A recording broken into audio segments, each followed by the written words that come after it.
special meeting, Thursday, January 20th at 11 a.m. Ms. Rakowski, will you call roll, please?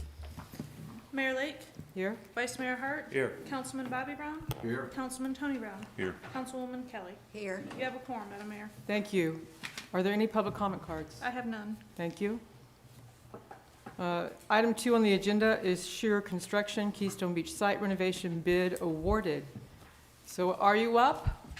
Who are you bringing up first? So we have Mr. Oliver here from Shear Construction. He is our project manager. He was our project manager for the renovation of the beach pavilion.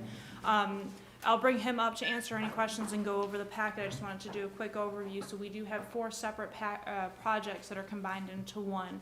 The 2 restroom projects, the addition of the ADA restroom onto the pavilion, and then the renovations of our existing structure will be coming out of our ARPA funding. And then the renovation or the rehabilitation of the covered structure as well as the stage will be coming out of our CIP. So that's something that I want you to keep in mind as we talk about numbers today. Shear Construction did a fantastic job as following our purchasing policy, making sure that we received sealed bids for anything that was going to come over of $20,000. We received quotes for anything under, and we have the city's contracted with Shear Construction as a construction management at risk to collect all of those and figure out the best bang for our buck, and he'll present that today, so hopefully we can move forward on that project. So with that being said, Mr. Oliver, if you'd like to come up and present your packet.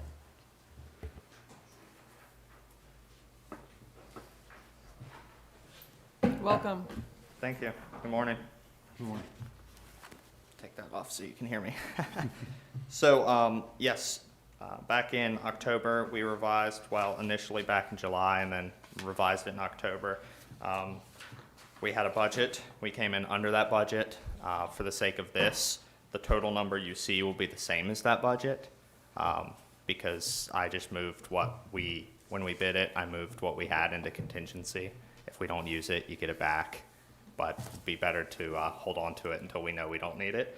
But as you can see on the front page, there's the 4 broken out, the new platform canopy, which is the by the lake, the band shell platform, the restroom building, which is the existing block building right there by the gate. The picnic pavilion is painting the existing picnic pavilion over there on the left, on the other side of the Geneva Jungle. And then the pavilion restroom is the addition to the existing pavilion building, the restroom. And all total, they total to $426,010, which was what we budgeted last time in total. If you flip to the other pages, these are the spreadsheets for the 4. They're in the order that they're listed on the cover page. So the first one would be the spreadsheet for the platform canopy, the restroom building, and so forth. And then once you get past the Excel sheets, we have a letter that is our recommendation based on our bids. We got sealed bids, opened them here 2 days ago, and these are the results. This is only the low bidder of each. Ms. Rakowski has the bids, all of them. It's a 280-page document, so we figured you didn't want 5 copies of that. So they are there for the record if you would like to see them, but these are our recommendations based on the low responsive bidder for each scope. Did we give preference to local contractors? Not specifically if there is a local preference. I don't believe our code has a local preference for our city. Okay.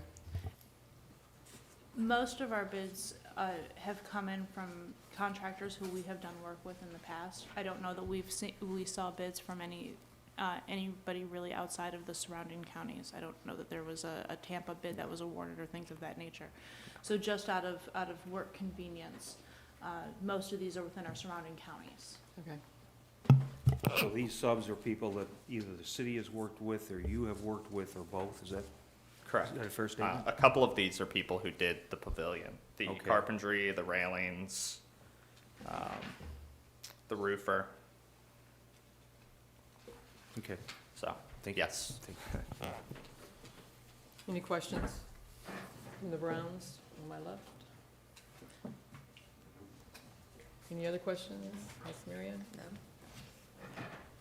And so what you need from council today is a motion and a second to approve this packet so they can get to work. So they can get to work. There is an additional conversation. I want to make sure that we do have this, and Oliver can answer any questions. Are we going to move forward with a covered stage or an uncovered stage? This is something that hasn't been decided in council, but it's going to be kind of important as we move forward in our construction documents. I've made my wishes known. I don't desire the cover. I think we can do something cheaper. So with the covered stage area that has fallen within the budget, but we've had several conversations of whether or not the stage will be covered or uncovered. We had a fairly lengthy conversation either at the last meeting or the meeting before that about that issue, and if I recall, the mayor was against it because he felt, and I don't want to put words in your mouth, he felt it blocked the view. I think the rest of us sort of were leaning toward having it covered. Having played music there, and if we're going to use that as one of our primary music venues, if we're going to have anything in the daytime, you almost have to have it covered because it gets so hot. It's just miserable. So, I just don't want to build something that's not the will of the council. So if it's covered or not, that's completely a decision made by the council. I just don't want something my out there two cents is I think it should be covered. Otherwise, it's basically useless most of the year. And I agree. I stick with what I said before. I agree too. Would it be possible to put like a canvas thing that you could put up when you need it with a canvas? That'd be a whole lot less than wood, tin, and everything else. Just throwing that out. I've offered sail shades before as a solution. It hasn't been met with a lot of agreement, but I've said sail shades could be put up, put down when you need it, when you don't, and taken down when you don't need it.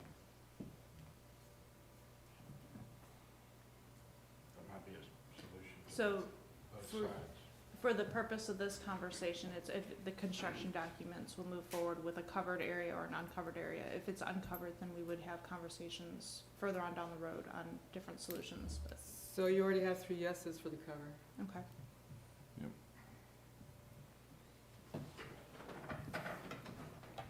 So what's the will of council?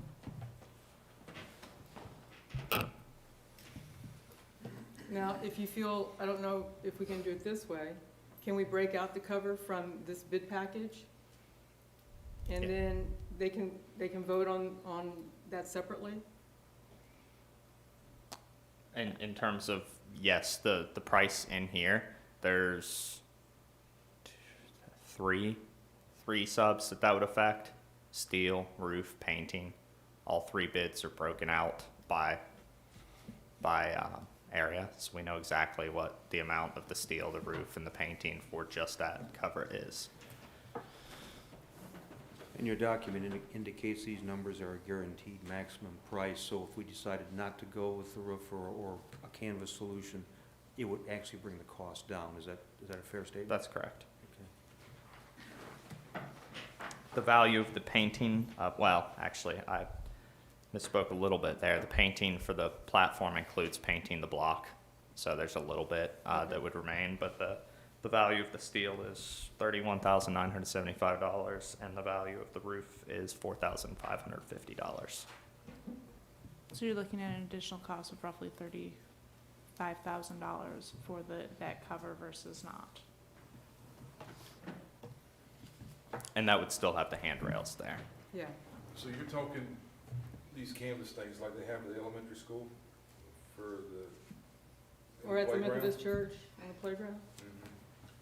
My thing with that is, and from experience, 4th of July, you have a band set up, and with those, if it starts raining, that equipment's still gonna get wet. When you put a permanent structure up there, it's there to stay, and if it does come up, summer shower, that equipment's not gonna get messed up. But I know that rain will come through that canvas, for sure. So, Yeah, I and, still, I honestly, I think if we're gonna do it, we need to do it, it's gonna stay there for quite some time, and we don't have to keep replacing it. And I mean, I just think we need to stick with the permanent structure. to your point, Tony, having experienced this, if a band even thinks there's gonna be rain and you're doing an outside gig, they will call and say, we're not coming. They might even call at the last minute. So I think a permanent covering is probably better. Also, I'd be concerned about wind damage. If, you know, who's gonna take the canvas down if we're gonna have a storm? I don't know how that would work. Okay, so what is the pleasure of the council? I move that we go forward with the proposal contained in the proposal of January 19, 2022 from Shear Construction. Is there a second? Second. So I want to make it clear, I'm voting for this today because of all the other pieces, but I'm not in favor of the cover over the stage. Okay? All those in favor say aye. All right. Aye. Any opposed? Seeing none, motion passes 5-0. All right. Thank you. Look So forward to working I with want you. to confirm too that with the city manager, she's going to be closing the beach on February 1st. Is that correct? So February 1st is a soft date. I'll be working with Oliver and Shear Construction on when construction is actually going to be happening. Our next step is to submit the plans in for permitting for Clay County. We will have the beach open for the festivities as of April, before the sunrise service in April. Okay. And we wanted to confirm that for Kiwanis, who was asking. So they Yes, can have- yeah, so that is the agreement, and so now that we've got this proposal approved, I'll be sitting down with Oliver and working out a hard timeline. Okay. We appreciate you coming in. Thank you. Thank you. We look forward to the outcome. We look forward to working with you as well. Okay. Agenda item 3, South Lawrence Streetscape Design, DRMP. You have in front of you the PowerPoint that DRMP is going to present today. We are very excited. If you remember, last month, or in December, we had November. Oh my gosh, time is flying. We've gone past 2 months. The Heritage Commission and then the downtown businesses and some members of council were able to meet and have more personal conversations, one-on-one conversations about the streetscape. You're going to see today the result of those conversations to have for council. So with that being said, I have Mr. Richard from DRMP. Good day, council. Thank you for the opportunity to meet with you today to present our current schematic plans for the downtown South Lawrence Street streetscaping project. Just as a reminder, we've been working on this project since September of last year. A public workshop, as Lynn alluded to, was held on November 8th last year. In order to complement the recent work completed by FDOT, the Lawrence Boulevard Streetscape project will serve to re-image and beautify the downtown corridor. Our task was to develop a schematic design with graphics to depict the vision and propel this project forward into a construction phase. My cohort, Elizabeth Manley with Manley Design, will now present the details, design approach, and graphics associated with our conceptual design. I hope you are as pleased as we are to present this information to you, as well as the vision of Keystone moving forward. Thank you. Thank you. We're excited. Yes. Thank you, Chad. Good morning, council. So yes, as Chad has said, we're here to present where the project is at the moment, which is in the middle of schematic design, and we appreciate the workshop format today in that hoping for some good input toward the end. If you have any questions along the way, we can keep this as formal or as informal as works for you all. But going to present the background, which some of you may have seen at the November meeting, and then transitioning into where plans are currently, and then talking about next steps. We've also had some discussions with DOT, so bringing you up to speed on what's been discussed there. All right, next slide, Matt. Thank you. So as Chad pointed out, and as we all know, the recent DOT roadway project is complete and implemented, and that was primarily a milling and resurface project for the majority of the corridor, but then in what we're calling this downtown zone, a lot of safety improvements, new lighting, the new crosswalks, new bulb outs, replacement of sidewalks. This project, as we're talking about today, really can be viewed as an overlay onto those improvements. So we are not proposing any vehicular improvements other than perhaps if there's consideration for a more decorative style of crosswalk, but we actually haven't even included that at this point, but just something to keep in the back of your mind. So this is strictly a pedestrian streetscape improvement project that we're proposing. And again, everything will be in addition to, as an overlay of the existing roadway project. The goals of the streetscape improvements are several, and these are ones that you may have seen at the November meeting, but primarily to continue to create a safe, walkable, welcoming downtown Keystone Heights, to really continue to maintain and enhance views to downtown businesses, keep intersection views clear, that really is speaking to continuing to move forward in the same direction with safety as the current roadway project has just implemented, providing a nice cohesive look throughout the corridor. And when I'm saying the corridor, and we're talking about this project, what we are considering for this project is from Keystone Beach to State Road 100. So that's a little under half a mile section. And we'll be talking about it sort of block by block as we move through the design. Next slide, please.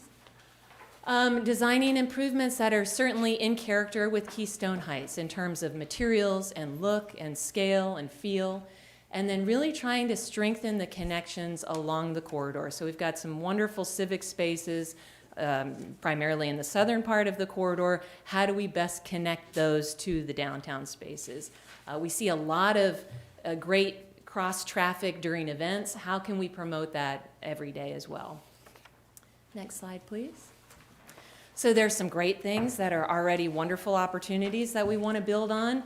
We've got the existing roadway improvements, wonderful charm and character, pretty consistent character throughout this corridor, great civic spaces that are activated and that are located directly along the roadway. Next slide, please.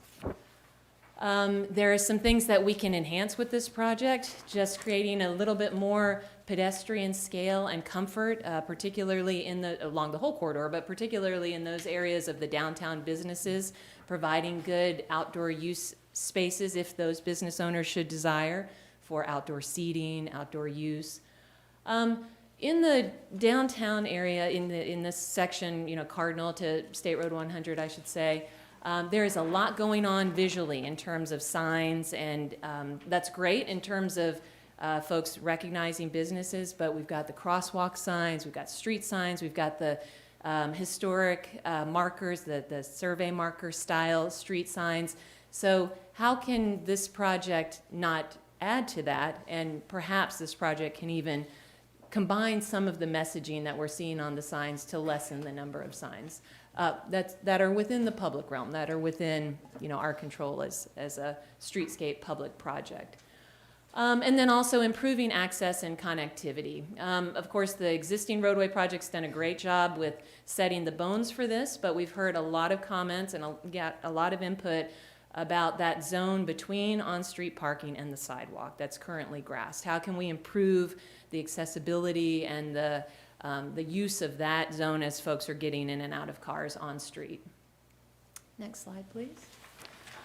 We also understand that there is the typical day-to-day condition of this corridor, and then there's the parade condition, which is just super fun. I know we were talking a little bit about this before the meeting, but you are so blessed to not have one parade, but to have 4, correct? And even more important, those parades are not evenly spaced out throughout the year. So as I understand it, you have the July 4th parade, and then you've got 3, homecoming, Christmas. Oh, well, maybe just the 2, maybe just the 3. Okay, so homecoming and Christmas, they're very close together. So when you think about use and potential impact of things like landscaping, that's not necessarily spread out. We had the pleasure, my family and I, this is them sitting at the bottom of the curb in the bottom picture, had the pleasure of attending the Christmas parade. Oh, it wow. was super fun. Yeah. And it was great for us to see because during the November meeting and all the input, we were laughing before, all the input before, You know, we were proposing a little more minimal hardscape between the sidewalk and the back of curb than you'll see today. And everyone was gently saying, well, don't forget about parades. And, you know, we have a lot of folks here for the parade, and landscape could get a little impacted. And then I went to the parade and realized, yes, that is absolutely the case. So how do we propose improvements that look great and function super well in the typical condition, but then also make things really welcoming during the parade events? Next slide, please. So the enhancements that we are proposing as part of this project, again, with council's input and agreeing moving forward, would be pedestrian hardscape improvements, landscape and associated irrigation improvements, new site furnishings, which could include benches, litter receptacles, bike racks, things of that nature. New signage, that's street signs, and then perhaps some directional signs, also some and directional signs to civic spaces. And then we can explore other types of signage if desired. And then is there the possibility for a gateway feature along the corridor?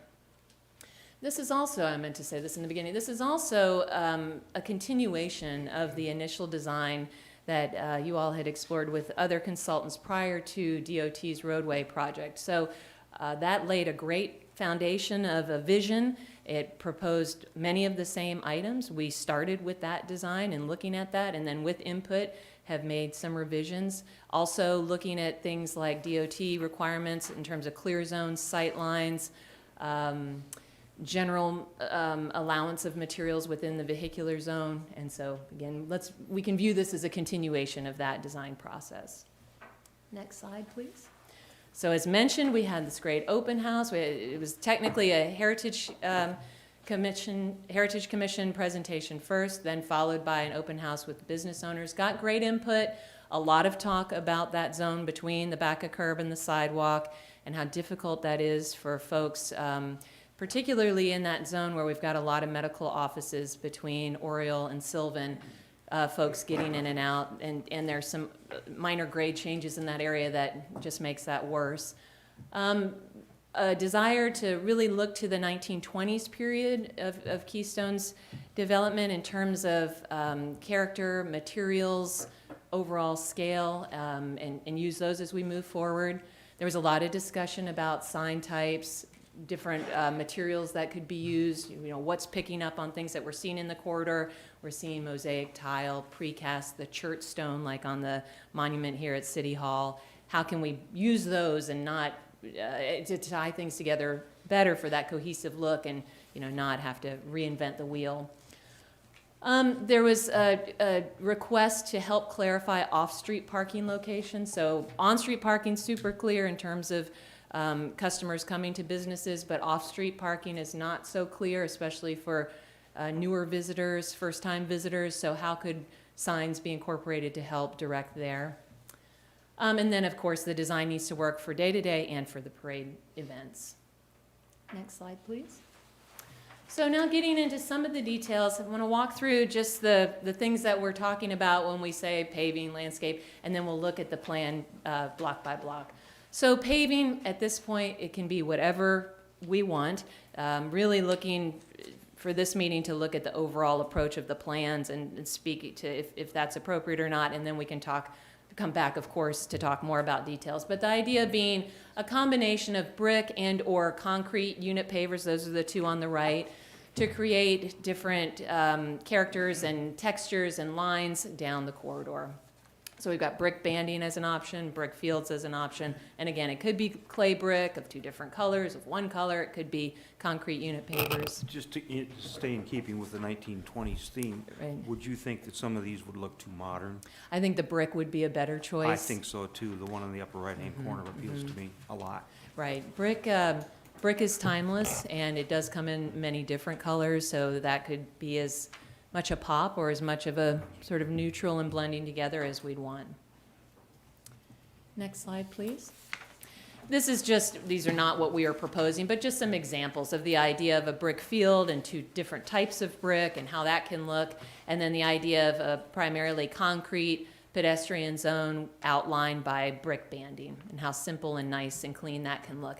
That photo will also tie into what we're presenting conceptually, in that those lines can also help accentuate the on-street parking lines. And that way, from a driver's perspective, it's a little easier moving down the corridor. Next slide. Landscape improvements, we're proposing landscape at the bulb outs along the corridor, pulled back so that we still have a turf zone for access during parades and just for ease of maintenance. We're proposing species, and again, nothing is detailed design yet, but moving forward, proposing species that are called Florida friendly. That's an IFAS designation, but that means either Florida native or adapted to Florida conditions. Low maintenance. We want things that are low because many of the plantings are going to be within these site triangle zones. So 24, 30, 24 inches and lower. We want color. That's the whole reason we're proposing landscape, is for these nice color pops at the intersections.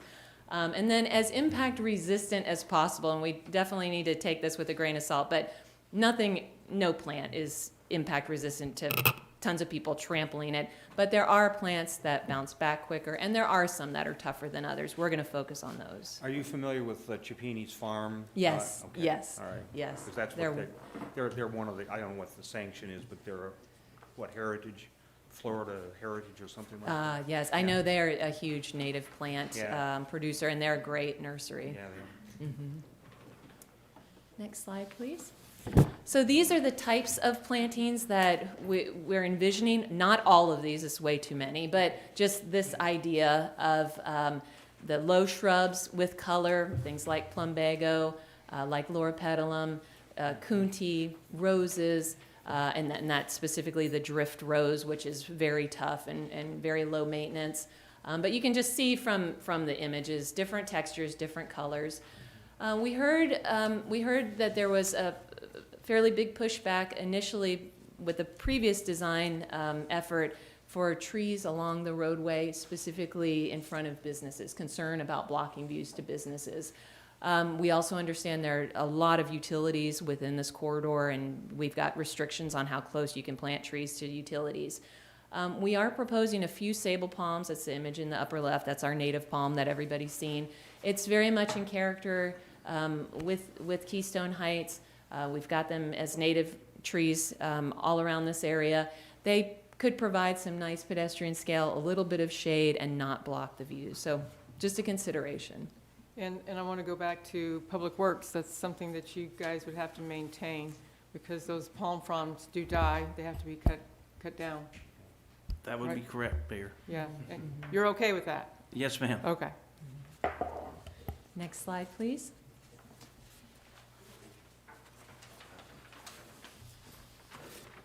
Thank you.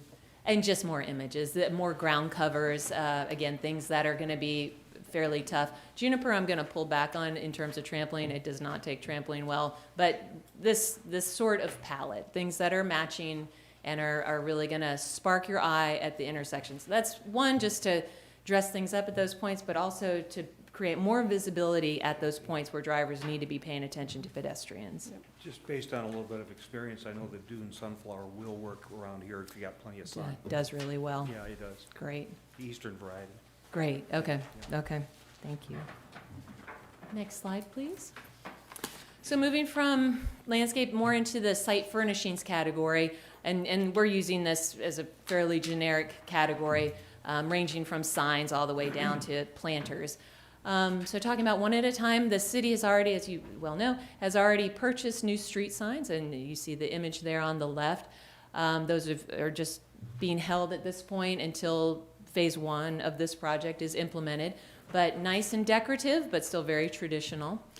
We see the existing signs here in the photos, and that just points out the variety of signs that we currently have. Street signs, and we've talked about this, street signs as a pillar, street signs up on the typical placard, directional signs.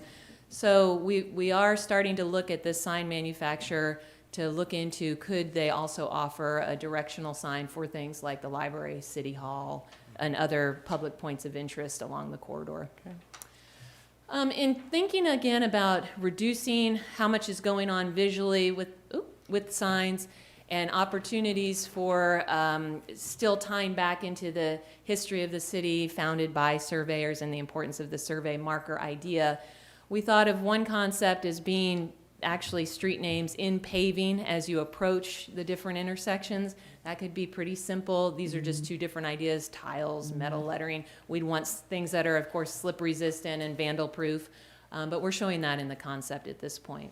And then new site furnishings, new benches that are very, and any of the site furnishings would be vandal resistant, commercial grade, very low maintenance, secured. And there are many options there that we can talk about further as we get into detailed design. Just to throw this into the mix, I think we had a discussion about precast concrete, which Right. would be basically in line with what the city had back in the 20s. Right, Precast concrete with with the slats, with the right. slats, yeah. Right, there's that historic looking bench. I don't know if it is Yeah. an historic bench or just one that looks like the historic bench there in front of Yeah, the, you could use modern materials, but Right. still that look with the concrete, at least the concrete look, I think Right. would be appropriate. and you've got concrete furnishings at Keystone Beach that it would tie to as Mhm. well. And, right, so that would be a custom bench, but that's not that complicated. And, you know, if you're doing a number of them, that wouldn't be a big deal. We have great precasters, as you know, in this area. And that could be a composite precast sides and then a composite slat or a wood slat. We've heard some input on the existing benches being hot in the summer. You know, they're in full sun. Anything's going to be hot in full sun, but you know, black metal is particularly hot. So I would say we will come back to council as we progress design and come back with options. And then the idea of planters. So when I say planters, you know, planters come in all different sizes. What we're meaning is this individual pot idea clustered together, and you'll see why we're proposing that moving forward in design. Next slide, please. Finally, the idea of a gateway feature. So historically, through the Heritage Commission's website and through input, we're seeing that these large columns were part of Keystone Heights' history as a gateway feature. We're seeing the wonderful options for materials along the corridor: stucco, mosaic tile, chert stone, precast. We know the idea of a gateway feature was part of the previous design. This is just an idea on the right-hand side, but the concept is generally some sort of vertical feature that could be tied into a nice seat wall and little seating terrace area. And we'll talk about where a good spot for that would be along the corridor. Next slide, please. So now I want to walk through the plans block by block and speak to how some of these tools of the streetscape, the landscape, hardscape, site furnishings would be incorporated specifically. So we're specific, but we're not specific. We're still very much in conceptual design, but really speaking to where the improvements would be. And just to orient everyone, on the left-hand side is an aerial of the corridor. The black square is the actual plan view that we're looking at, and this is obviously plan view, viewing from above, and north is up. So we're gonna start at Keystone Beach at the south, just right over there, and then make our way to the north. You'll see the right-of-way as dark lines on the outside, where other than the City Hall block, we are staying within the right-of-way because that's the public realm and that's what's in our control. We did take some liberties with landscaping and pushing that back in this City Hall zone, but that certainly is not needed either. Just a good opportunity. So starting from the south, starting with the curve where we've got the arrow signs as we curve around and make our way north with State Road 21 with Lawrence Boulevard. Saw this as a great opportunity for that gateway feature, that image that we saw with the tower and the terrace. And specifically, since we're all so familiar, at Keystone Beach, you're in the parking lot, you're parking, you're walking in, you've got the bike rack that's located there, if you remember. You've got all the diamond signs making their way around, the holly trees. In that general area would be a great spot, utilities allowing, for that vertical type column and a nice little terrace area for seating on the back side of the sidewalk. And that's what you're seeing with the red dot and the brown rectangle shaped thing there. So it would both be a great visual spot from a driver's perspective. It's a nice point from a enhanced entry into Keystone Beach. So looking for double duty too from these streetscape improvements. And we've got more room in that zone. We've got a little bit more room, if desired, to pull that back into the parking lot area and reconfigure a little bit there. And it still allows for the handicap parking space there, I believe? There'll be no conflict. No conflict? Right. This is shown right to the outside of that. That outside line is the edge of paving. Well, how far, using that rendering, how far is that from the actual roadway, the paved portion? The sidewalk is 5 feet, so let's Okay. say it's 8, 16, it's about 25 feet or so. It would be well outside the clear zone. Okay, because we did have a very nice decorative sign there at one time. It Yes. became a target. Yes, we've heard. And people were, Kenny, you were involved in that, I think, weren't you? So the thought is pulling that back to Yeah. help, I mean, you can never prevent that, but trying to help at least not have it right on the roadway. Just playing devil's advocate, would that be a distraction to drivers coming around that curve? Because a lot of them come pretty fast. So actually, the proposed location of this is different than where the pre-existing one was. So if you Okay, look at the okay. site distance, it's actually in a better location Okay. from a clear zone and from a drivability. Yeah, I'm just having trouble with the So- scales. I understand. Yeah, yeah. Maybe here. Oh, Yeah. okay. We're pulling it back. Gotcha. The fence for Keystone Got- Beach is okay. right here. That's much better. In the 10 years that I've been here, of the accidents, the instances that have happened near the beach, that is not one of them. Okay. We've had multiple on the corner and then multiple at the fence where on the other side of the bridge, but we have not yet here. And what height are you proposing for this gateway? The rendering showed it about 8 to 10 feet, maybe 12 feet, the tower element itself. It would need to be something that, again, is in scale, that's going to fit with tree canopy, that's going to be visible, but also not too large. So hasn't been figured out, but with that rendering, it was not my height. You know, it's more this ceiling height type of look. Okay. The dark green here is representing new landscape, and it's being shown along the natural park side to the west, and then also along the parking lot edge to Keystone Beach, and as we move to the north along City Hall. For the natural park side, that's to try and really define that edge, draw the eye, make it clear that, hey, this is a park too. You know, we've heard input that some folks don't realize that that is a park. Also trying to bring back that idea of the cohesive look, bringing landscape across the street, helping to buffer the existing parking lot, and then trying to enhance City Hall with some additional landscape. Next slide, please. So now we're moving to the north. We're in front of City Hall. The existing sidewalk remains, other than right in front of City Hall. The proposal, again, conceptual for input, is to remove that segment of sidewalk, but replace it with new sidewalk that would just be a bit more decorative. So this concept shows concrete banding outside of a brick field.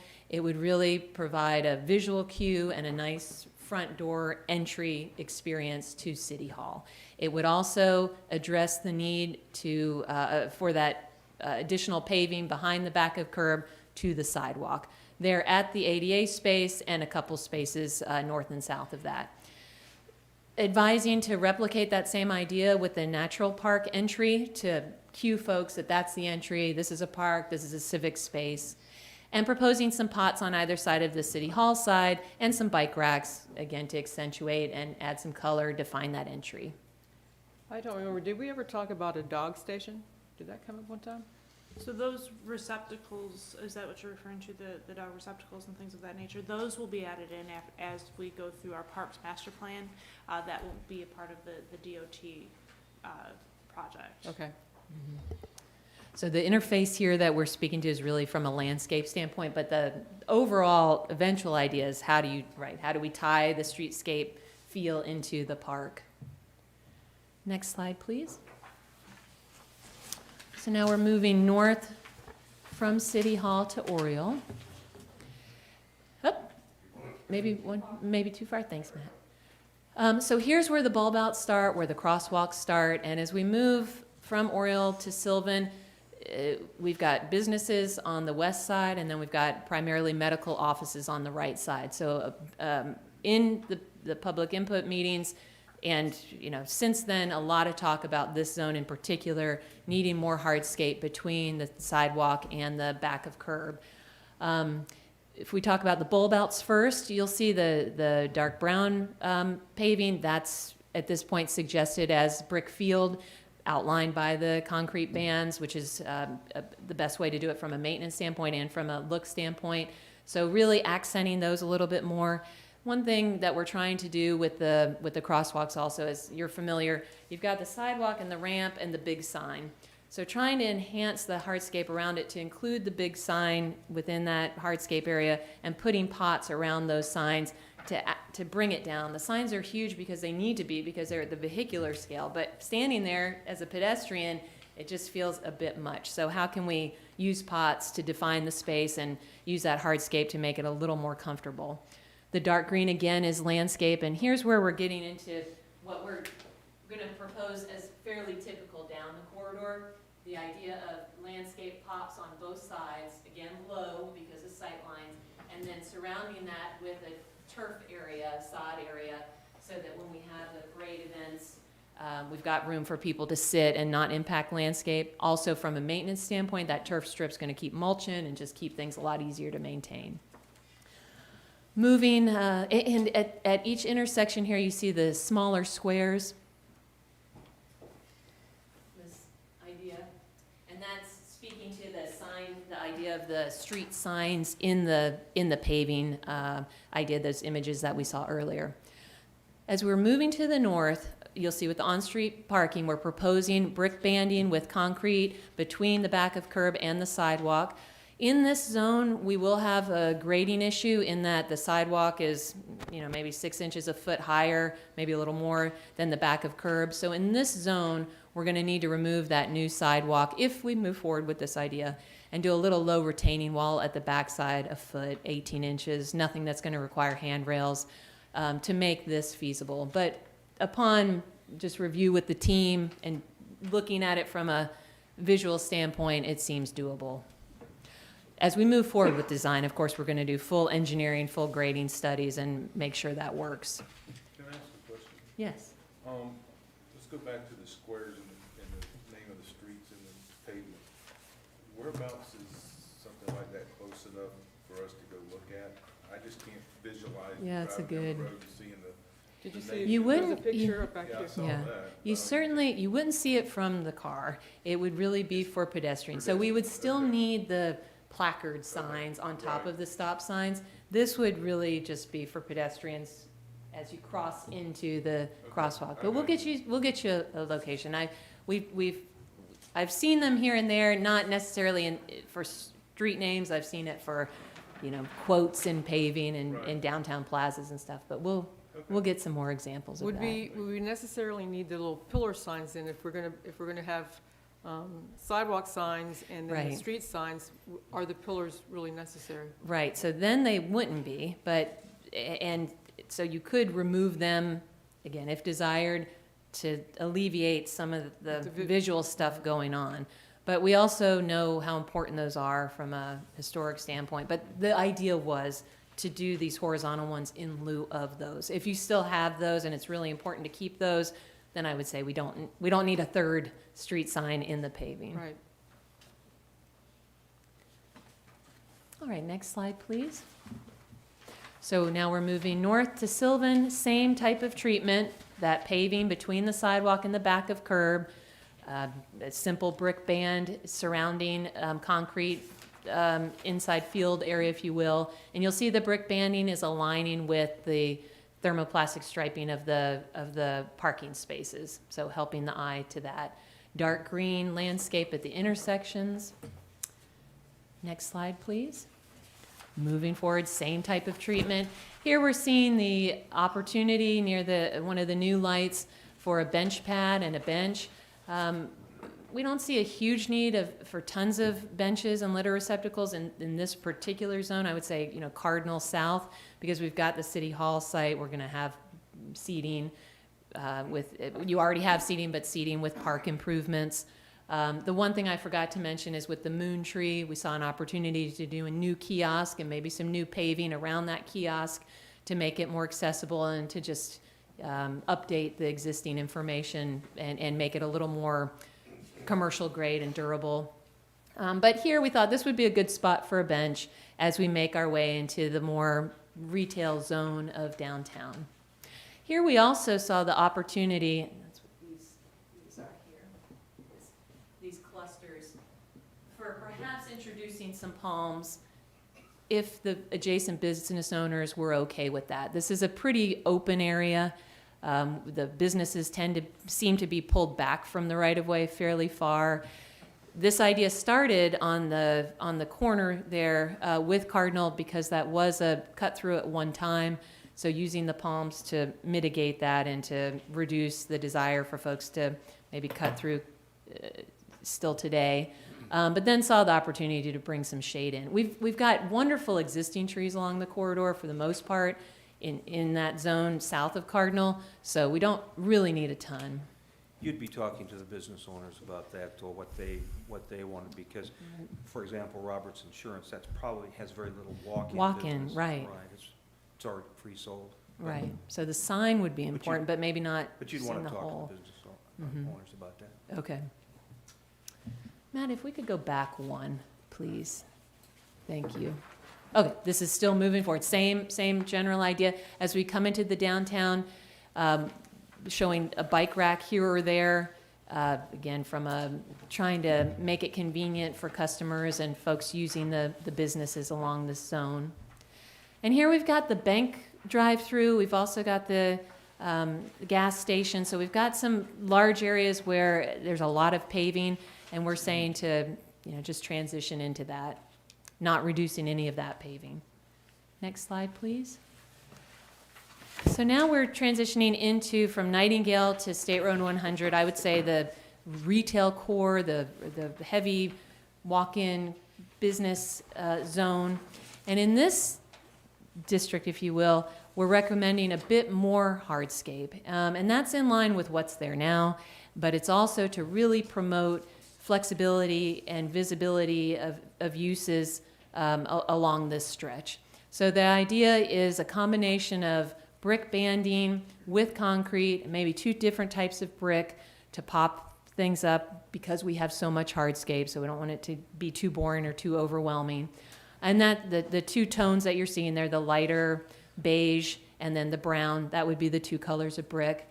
Seeing in this bulb out, which is larger than the rest, the opportunity to bring in some benches, if desired, here and here, with some bike racks, and really create this little seating nook, which is right adjacent to the paving, but pulling that back a little bit and really keeping the area clear for traffic and also for pedestrian traffic, and also if those businesses want to put some cafe tables out, some signs, whatever city code would allow. We're also showing the idea of a little bench area in the walk between the buildings. You'll see that with the pots on either side of a bench. Some palms would fit there. We're showing some palms in this zone as well. Pretty minimal, but trying to get some shade. Our concern in this zone is heat in the summer. So how can we bring some shade in? Next Mr. slide. Rukowski, just a question from Mr. Rukowski. Do we know who owns that? Do we know who owns the lot in between Gifts and Guns and the barber shop? Yes. So at one point in time, it was Ms. Karen Nelson. I believe that Mr. Gibbs was looking at purchasing that. I'm not entirely sure if he moved forward with it. Right, I believe that it's still Ms. Nelson. Okay. We want to talk to her specifically about placement of that, because that's pretty So- permanent. There's a couple of things that we've had conversations with, and as we went through with WBQ, was the engineering firm of record for the FDOT project, is that FDOT's willingness to offer any additional aprons or accessibility onto State Road 21 within our downtown core is very slim to none. Actually, they're very excited to close some of them up, as we have too many for their standards as it is. Too many driveway aprons. Right, so as we move forward with some of these lots, their accessibility, vehicle accessibility or accessibility onto 21 will probably not be permitted through FDOT moving forward. So what we have now, we will never have any more. That's not a buildable lot, is it? It looks too narrow to me. So the difference within the downtown core is very different within our residential. Yes, as a matter of fact, It those are, is buildable? yes. Our setbacks are non-existent almost within our downtown core. Have you suggested to Karen maybe looking into a conservation easement situation where she would donate it but still have the use of it? and We've take- had those get it- conversations in the past. We We've can, had a lot Okay, of you those have. conversations. yes, You have, we've okay. had several of those conversations. All right. It won't be the first, second, or third time that she's had those conversations All with the city. And the idea too is, even though it does look, it is more improvements in those two little zones on either side of the street. And specifically, as we've moved down this side as well, it's sable palms, pots, and a bench. Those will Oh, I all be like it. I surface just mounted, wanna and make sure they, we- meaning if somebody were to need to build there, the removal of that would not be difficult, and it would not change the hardscape approach of this zone either. Okay. And I want to know, Cheryl, I do see you have a question. Can you hold it till the end of the presentation? Do you want it at the end of the presentation? I would like it at the end of the presentation. Let her finish presenting, and then we can take public comment. Okay? So now we're at the very far north. Here's State Road 100 at the northern side, and it's the continuation of that same type of hardscape treatment. Then as we get closer to the intersection, the on-street parking goes away, of course, because we've got the turn lanes, and we've got Flamingo there at Duncan. So proposing some accent paving at the intersection to the west. We could also do that to the east. We could do that. We could just leave it as it is. I know the State Road 100 intersection could be its own project in the future. So it's really how much it's necessary as part of this project. Next slide, please. So these are some images, just conceptual images, to help show what we're talking about. The paving patterns in these images are different than what we just saw in the plan, but the overall paved area is the same. So at this point, we're standing at Nightingale on the the northeast corner of Nightingale, and we're looking to the north toward State Road 100. So it demonstrates the idea of this enhanced paving where you could have cafe tables, you've got room for benches, we've got the planters and pots clustered around the existing signs. Again, we're showing brick paving with concrete here. The plan currently is showing a little more brick in the area where we've got the couple sitting at the table. You're seeing across the street more landscaping between the back of curb and the sidewalk area. Next slide, please. Does that help you, Mr. Brown? Here, we've just walked out into the middle of the intersection. We're looking back at the same area. This is showing the palms. The other thing with the palms is we do have some palms, pretty few, but some palms in the downtown zone already, so that ties into that same character. But seeing how things are still very visible with the palms, and showing that landscape, it's all just shown green now. It'll be more colorful than this, but the idea that it's nice and low. But those planters at the signs really helping to define those intersections. Next slide, please. So in terms of next steps, we're here for input, and we'll refine the concept plan, the schematic plan per input. But then the big next step, honestly, is defining how to move forward in terms of what is constructed as part of phase one, and who could be partners with you moving forward from a funding standpoint. I know there have already been a lot of conversations with DOT. We're continuing those conversations. We've talked to the district landscape architect a couple of times, and actually just this morning to review what we were presenting here. There are a number of different mechanisms DOT has in which they can assist in various ways. They have, just like any other agency, they have certain funding sources that can only go to landscape. They have other funding sources that could go to everything we're showing.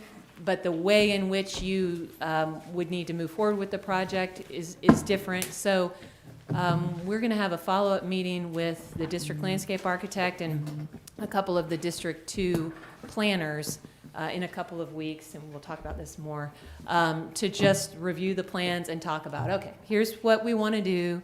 Here are the general areas of improvement. What funding sources do you have? And what methods would need to happen? You know, how would we need to do engineering drawings, or what kind of approvals would be needed to move forward with that?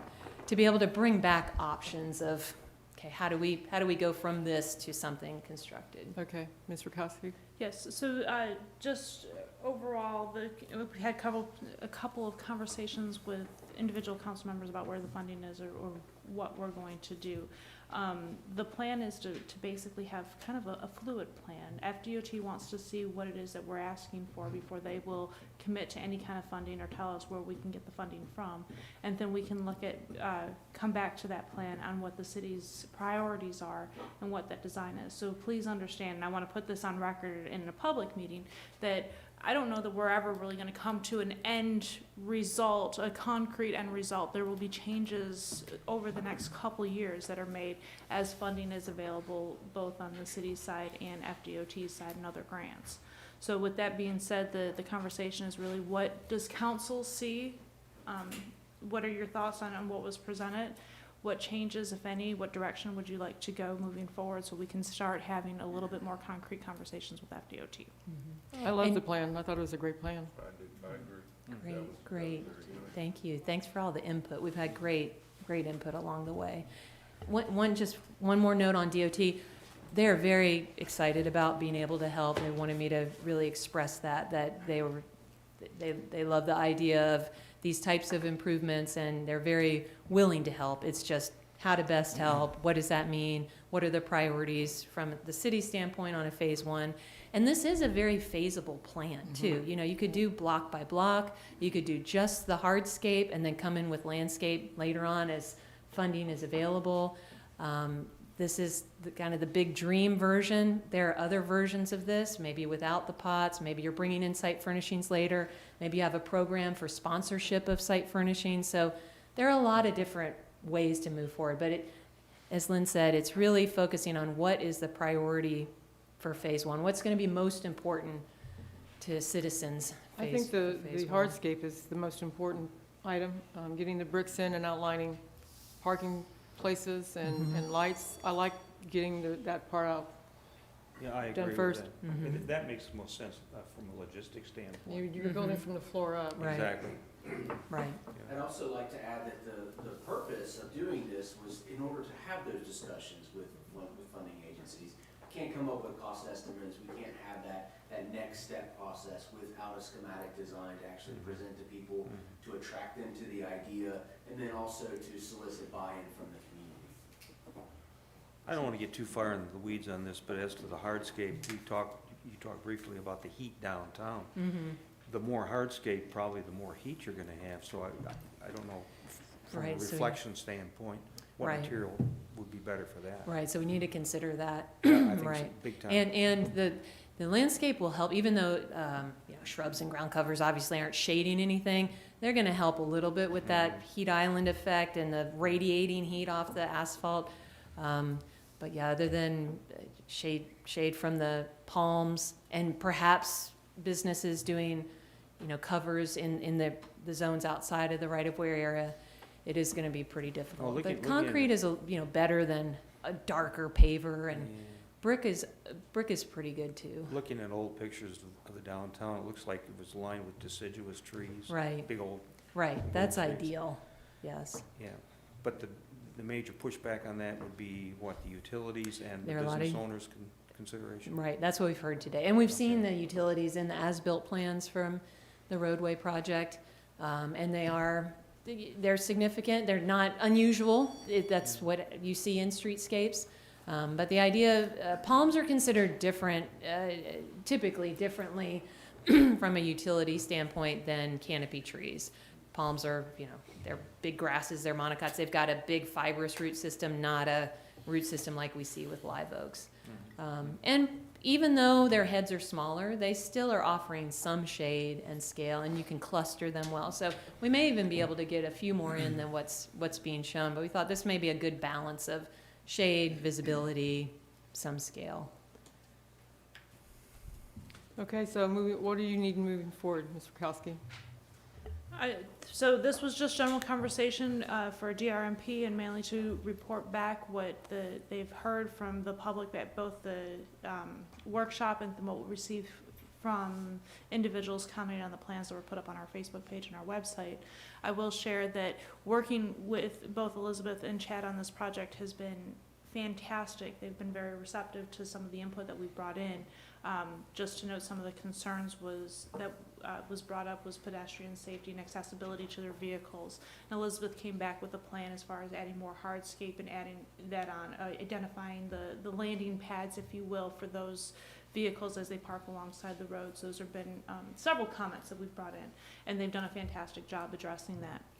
With that being said, it's just general conversation, I believe, from the councils. There's significant changes that you would like to see, a direction, a change of course, if you will, so that we can proceed, we can move forward with the conversations with FDOT.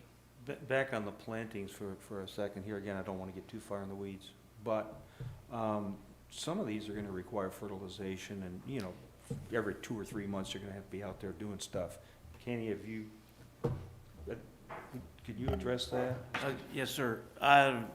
In conversation with Elizabeth and Chad, we have spoke extensively on that. It would be Okay, a good. low-maintenance shrub. It would, you know, Right. once we get it going, You'd have a Just- schedule that you follow. yeah, and then Well, come back and, you know, it's the just keep 15th an eye on hour. it. And Yeah. then if something were to fail, then, Throw some 10 yeah, down. we'll replace it or whatnot.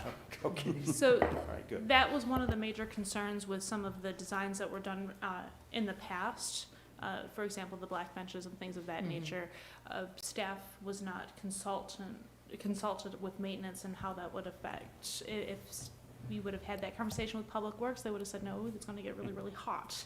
Yeah. In fact, that was Kenny's first comment when we opened up. Those benches are, really, we're putting black benches out there. So with that being said, he's been included in every conversation that we've had to make sure that any kind of maintenance is doable by Public Works. All right, so generally speaking, we think going forward, we want to look at hardscape as the first phase, Mhm. as the priority, and barring that, you'll come back to us with whatever FDOT tells us that we can do. That's what I'm How much they thinking will as we contribute. brainstorm about, we hear what DOT says, brainstorm about what that means in terms of funding available. We're gonna work up a statement of probable cost so that we have some sense of what the costs are per block overall, and then perhaps come back with some ideas. Absolutely. Okay? Yes. So, thank you very much. Thank you very Elizabeth, much. I appreciate it.